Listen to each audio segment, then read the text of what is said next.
Christian parenting.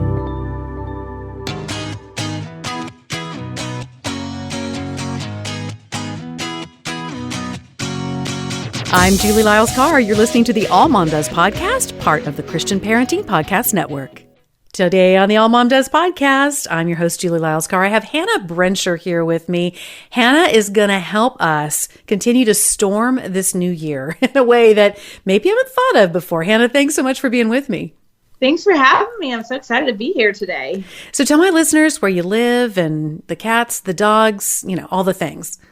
Yeah, so I live in Atlanta, Georgia. Born and raised in Connecticut, so New England area, and then moved to Georgia about 6 years ago. And so kind of planted my roots down here and built a life and met my husband. We've been married for 4 years now. He's born and raised in Atlanta. And we just had our first baby girl, our pandemic baby. Well, we didn't just have her. She is 9 months old now. It feels like we just had her. And we got her in the house, and then we've got our rescue pup Tuesday. So a little family of four. Little family of four living in Atlanta. That's awesome. So tell me, you've been really transparent about your depression journey and some of the things that you learned along the way. When did you have that moment where you thought, maybe I'm a little down, maybe I'm depressed? Take me back to that moment and the things that led up to that. So the first time that I ever dealt with depression was in 2010. It was my first year out of college, and I started feeling sad and really realizing that I can't lift myself up out of this mood. This mood seems to be with me throughout the day. It seems to be there when I wake up in the morning.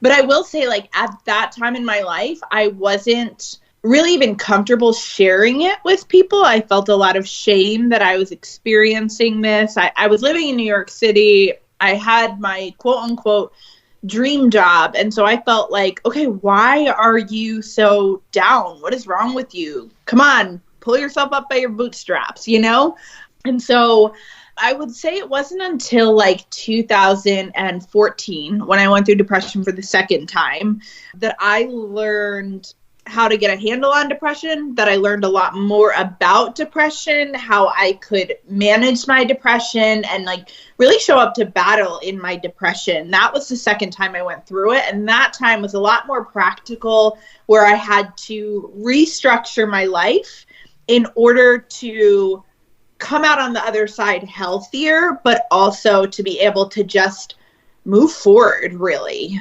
Right. That first incident with depression, and you said you were kind of ashamed of it initially, that it was hard for you to even really give voice to it. Why do you think we do create a shame culture around depression?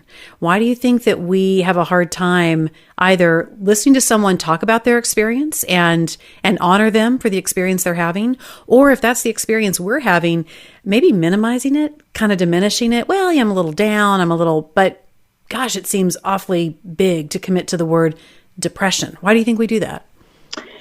I think a lot of it has to come down to depression is a very mental thing. It is a mental battle. There is actual chemicals and hormones involved and wrapped up in this, especially through motherhood. Your hormones are up, they're down, they're all over the place. Right.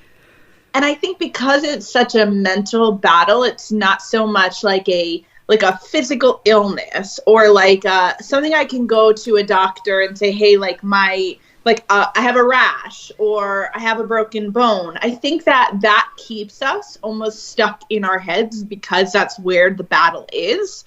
And I think because when you deal with depression, you're dealing with a lot of negative emotions. They're not positive emotions. They're very shame-filled emotions. And so naturally, the way that you're going to view yourself and where you are on the map is going to not be the most positive of outlook. It's really a matter of changing your mindset, which is such hard work to do. But I've had to tell myself over and over again in the battle with depression of just because my thoughts are negative does not mean that my thoughts are true, does not mean that my thoughts are worthy of giving so much time and energy to. And I think that's one of the biggest parts of the battle, is realizing just because a thought comes through your brain does not mean you need to entertain it, does not mean you need to believe it, that some thoughts are simply that. They're thoughts meant to come and go, and we're the ones that assign meanings to those thoughts. Right. And then we're the ones that sometimes retain those thoughts and nurse them along. What were some of the physical ramifications in that first round of depression you dealt with that began to come to the forefront? Because you're right, it is a mental situation, but it does have physical drivers, chemical, hormone, and sometimes we see that affect throughout the body. What was that like? So I feel like the first time that I went through depression, like that was very much situational depression. So it was like I was in a not so good situation, in the sense of like I had gone from college, a small college where I knew my community, to like moving to one of the largest cities, like New York City, and like all of a sudden being very isolated, being in a job that didn't really have a lot of work. Like there was a lot of situational things happening that I think informed the way that I was feeling. The second time, that was the time that I really felt like physical ramifications on my body. That's when I realized, oh wait, like maybe this isn't a matter of like my surroundings. Like maybe there's something going on here that I need to pay attention to. And it's funny because like I think what was happening mentally, it was also manifesting in really physical symptoms. You know, I was having panic attacks. I was having like bad dreams every single night. I wasn't able to sleep. And then all of a sudden I would sleep a ton and not want to wake up. It was very much like just an up and down roller coaster. But I did learn through that time that part of fighting the battle of depression, part of being healthy, is to combat it with physical remedies, whether that is the foods you're putting in your body, your intake of water, how you're moving your body. All of those things were a part of my recovery. Right. Now, as you got ready to have this baby, and I know we have used this word, we have beaten this word to death, Hannah, over the last few months in unprecedented times. Yeah. I saw a meme recently that said, I'm tired of living in historic times. I resonate with that. But in an unprecedented time, you've had this history, you've had this experience with depression. Now you're getting ready to go in and deliver in a situation that's going to be really different, really unique. And you're going to have this baby, and there's still isolation on the other side of having that baby because of lockdown and all the things. Were you concerned that you might go into a postnatal type depression? Were you on guard based on your experience? And how did you manage that? Yes, I definitely was on guard. I definitely prepared for it in the sense that, like, I call it my battle plan. Like, I have a battle plan, like, at all times. And that's the core things that I stick to guarantee that I am going to get to show up to this life and be the healthiest version of me at all times. It does not mean that every little thing always happens rhythmically or perfectly. It just means that, like, this is like kind of a benchmark to look towards, to say these are the things that I need in my life in order to be the healthiest version of myself. And so I had that going into delivery, and I knew that I was at a higher risk for postpartum because of my past history with depression.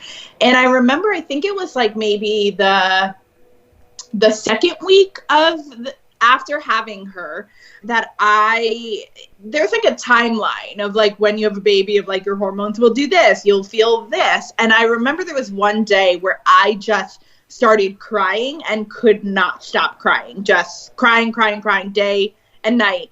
And I had this moment where I thought, oh my gosh, is this it? Like, are we here? Are we in the pit? Is it over now? And I'm just going to be a shell of myself for the rest of the months to move forward until this lifts. But what's so funny or what's strange is that in that moment of kind of panic, this like peace met me of, okay, if you are depressed right now, if you are experiencing postpartum depression, what is going to look different than the way that you're already fighting right now? And that was a light bulb moment, because I was like, oh wow, we've prepared for this. We've been through this before. We know what to do. if this happens, and like nothing is going to change about the way I'm fighting this. So like I'm as prepared as I possibly can be. Thankfully, I did not deal with postpartum depression, but I also think too, I had to make some decisions and I had to make some sacrifices in order to look out for myself in this. And I that was really hard for me, especially because, and I mean this with like the most respect, but I feel like a lot of times with the culture of motherhood within America, it is like, how is the baby doing? But the mom doesn't really matter, you know? And I knew I wanted to show up and be the best version of myself for my baby because it was already going to be hard enough. And so I had to make some decisions. Like one of the decisions I was really afraid to make, but I'm thankful I made the decision, was the decision not to breastfeed. And that was because I knew in an already isolating time, it was going to be even more isolating.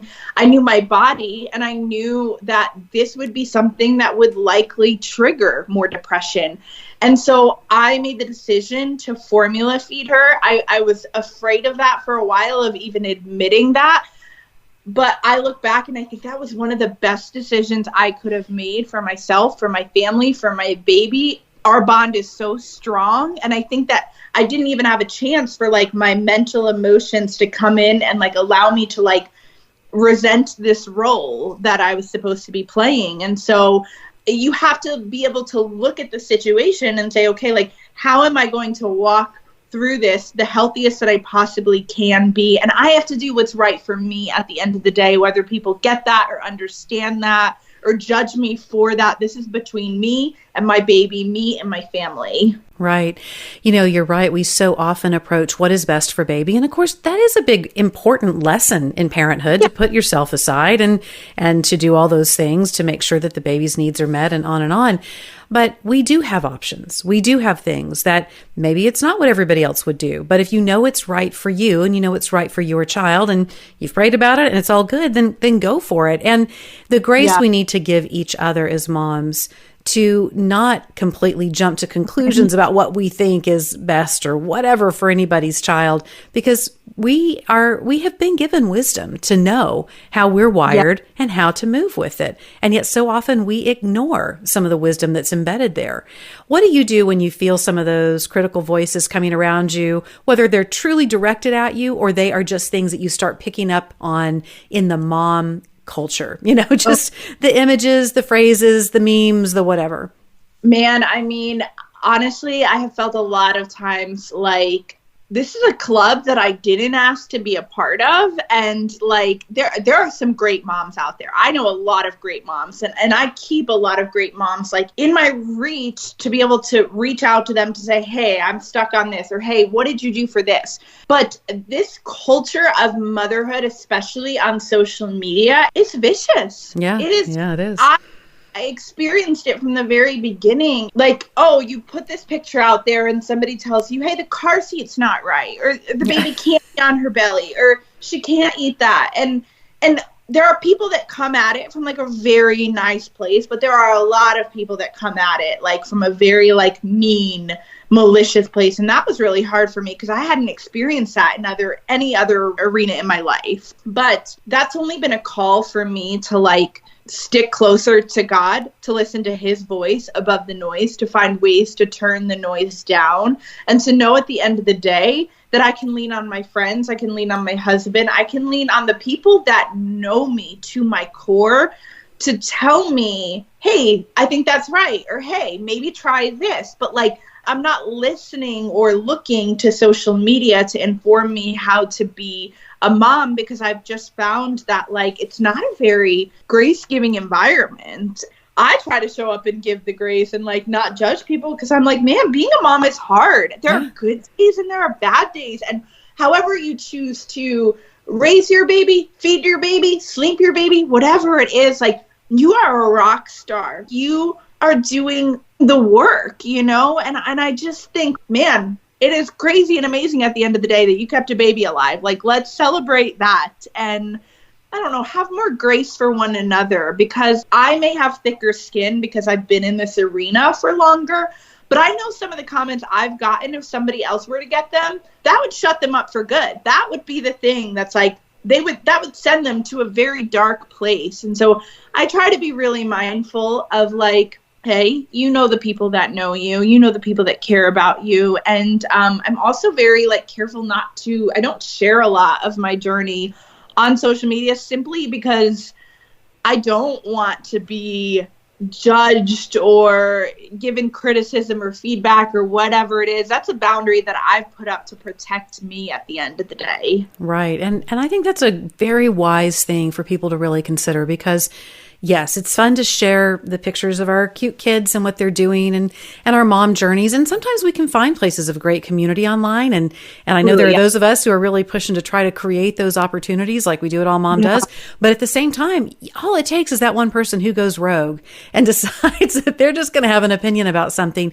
And you're so right. There are those people that for them, on the course of a bad day, on a course where they're already questioning themselves and whatever, to have somebody come in with that kind of feedback is really, really devastating.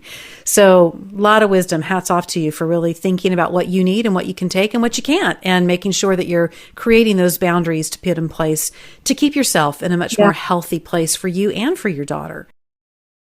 You want to make a difference in the world, right? You want to be able to take the things that God's put in your heart and be able to pay that forward to other people. And then sometimes it can feel a little overwhelming. Like, what is that purpose? And what is my call? And how do I get started? Well, I want to tell you about something simple you can do that can have massive impact in changing the world. And that is this. When you choose to be chosen through World Vision, you impact not only the life of the child who chooses you, but you also change their community. You help bring resources and hope and information into a community through that child, and it changes the world. I want to encourage you as you pursue that desire to help change things in the world. I want to encourage you to take a simple first step that makes massive difference. Go to worldvision.org/AMD and sign up today to sponsor a child. It's one of the best things that you can do. It's one of the simplest things you can do to help completely change the world for a child. Go to worldvision.org/AMD. You know, you've tapped on something in some of your writing that I think is really critical, and that is this.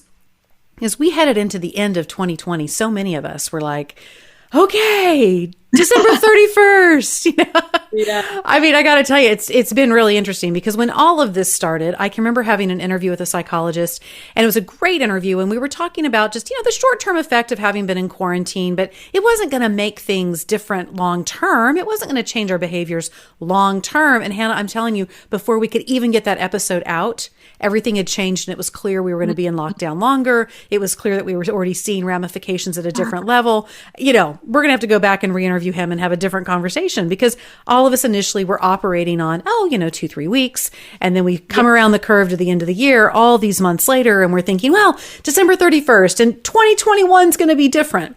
And maybe it will be, but maybe it's not going to be. And some of the stats that both you and I know is that depression in Americans right now is at an all-time high. We have higher rates of suicide.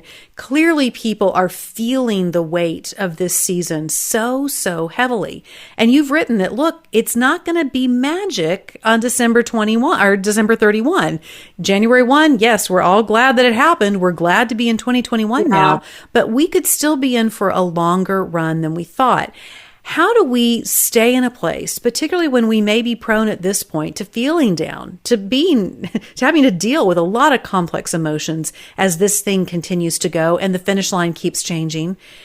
What are the things we can do to stay in the fight, to keep fighting, not just fighting depression, but fighting toward hope, fighting towards something when it's not really clear what that destination is right now? Yes, I saw it all happening, and I was like, oh no, we are really, really investing a lot of hope into 2021 because of what 2020 was for us. And in actuality, it is literally just a year on the calendar. Right. And the thing that I've been really holding to, this thing that God has been pressing on my heart, is this idea of the circumstances around me might not change, but I can change how I act within the circumstances. And that's true for anyone. And that's true today as it is on January 1st, that whatever it is that you are not actively changing, you are in a sense choosing. And that to me is like a gut punch of like, okay, change is hard. Yes. But like, I have to ask myself the question of like, why is it that every December 31st, every single one of us gets hopeful that maybe we could do this or maybe we could try this? And like the resolutions that we said, they're usually pretty positive resolutions. Like they could really improve our lives, you know, but statistics show that by the 17th of January, we have forgotten those. It's all done. All done. And so the way that I look at it is, okay, like, who do I want to be this year? And then what are the things that I need to do in order to be that person? And I'm going to aim for consistency rather than perfection. Perfection would mean I do this every single day, and the day that I mess up, I am back at square one. All done, all cratered, never mind. Yeah. I don't know if you noticed it, but I noticed it, especially when quarantine first hit. Everybody was like, I'm going to do this. I'm going to do that. I'm going to lose 10 pounds. And it was like, wait a minute, we are in a crisis right now. Like, this is very traumatic. And we're trying to be like, let's set goals on top of this. But at the same time, now we're in this space where this has become kind of a new normal. And so we can't say like life is on pause until we get our lives back. I want to give that to someone who's listening who is like, well, I'm just waiting for life to go back to normal and then I'll do the things I said I wanted to do. You should start now. You should start today. You should take 5 minutes or 15 minutes of your day and just start something that is going to make you come alive, that is going to make you feel better. I'm looking at it and it's like, yes, I have goals for the new year, but like really those goals are kind of an extension of what I already started in 2020 of, I want to show up and I want to nourish my body. I want to show up and I want to do the workouts that I know are good for my body. But I've also tried to incorporate some things into my life that look more like fun or like reviving of my spirit. You know, I'm going to try to read Harry Potter this year. I've never read Harry Potter before, you know, or like I downloaded an app that does free language lessons and I have been learning to speak French, and that seems like crazy, but it's something that I look forward to in my day, and it's something that restores my soul. And ultimately what it is it's like allowing me to have an experience that very much puts me in my life, as opposed to sitting on a screen all day, watching other people live their lives and comparing myself to how far they've gotten. We've all looked at the people that have set a goal and they've stuck with it and they've transformed. And we look at that and we say, I want that. I want that transformation. And yet we don't even want to commit to mile one. And so our mindset about that has to change. We need to show up for the small, the ordinary, the mundane, because that will mean that we're actually in our lives. Absolutely. You're so right in this idea that people really put their lives on pause. And in many ways, I mean, of course, travel has been restricted. Of course, throwing the dinner parties you intended to throw throughout the year 2020 got changed. Of course. But you're so right. There's so many things that we still can be doing and affecting change. I mean, I began treating when it looked like we were going to be in it for it longer. All of a sudden, it became a free-for-all for all the snacks, all the baking, all the things. And, that's not sustainable for health, over the course of a long period of time. It's almost like we've said, well, this is like the week between Christmas and New Year for a year. That no man's land of what day is it? I don't know. We're just eating all the things. We're just doing all the things. We'll start exercising at some point next week. And none of that really is staying in the fight. But, part of fighting and part of fighting forward, which is the name of your new book, Fighting Forward, your nitty-gritty guide to beating the lies that hold you back. Part of fighting forward is that forward momentum. I think sometimes we just fight, but we're not fighting forward. What makes it a fight forward instead of just a fight? That's so good. And I think you hit it, because I think I can see it in my own life. Like, when I'm moving forward and when I'm just operating in maintenance mode, I'm handling whatever it is that is flying at me, and I'm wondering why I'm not getting any forward motion. And I think the way that I look at it is like, when you just handle whatever is flying at you, like you're playing defense. That's what you're doing. Like, you are defending what's right here. I want to be somebody who plays offense. I want to be somebody who is like advancing forward before things have a chance to fly at me from every direction. And I do think that that comes with setting hopes, setting intentions, like committing to discipline. Discipline in the moment is not the most fun thing. It is not. But discipline is like, it's like a muscle. We have to train it every single day. And we think that discipline means like restrictions, but like discipline leads to so much freedom. Yeah. And I want that freedom. And so I look at different things and I think about like, especially being a mom now, my daughter sees the way that I live my life. She sees if I'm on my phone all the time. She sees, and she's only 9 months old, but like, this is where it starts. I'm not going to live by the excuse of, oh, well, when she's like 6, she's going to understand what's going on. I've made it a point almost every morning to, while she's sitting and having her playtime, I am there with my Bible. I am reading my Bible, like I'm in the Word of God, and she is going to grow up seeing that.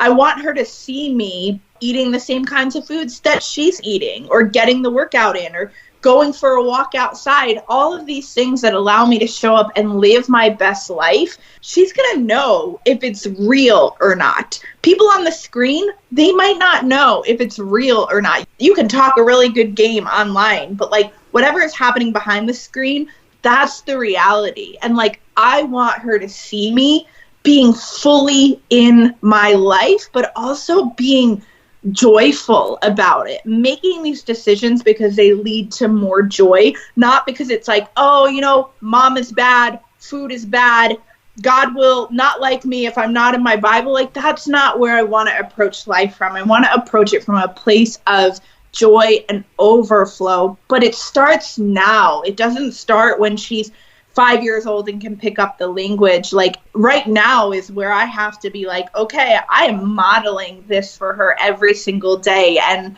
that's hard, but it's a good challenge. Right. Absolutely.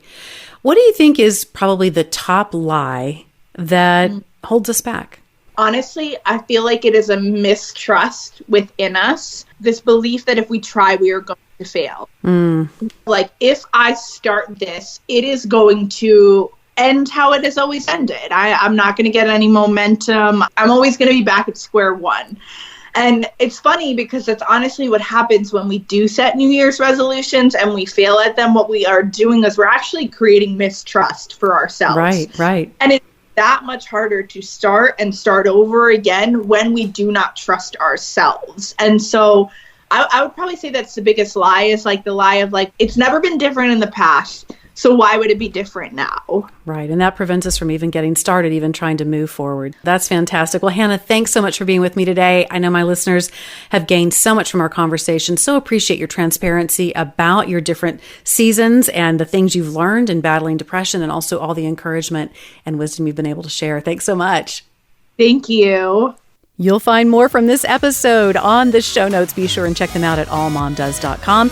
And wanted to ask you a big favor. Be sure and go to wherever you are listening to this podcast and give us a 5-star rating and review. It really helps us get the word out about the podcast. Can't wait to see you next time on the All Mom Does podcast.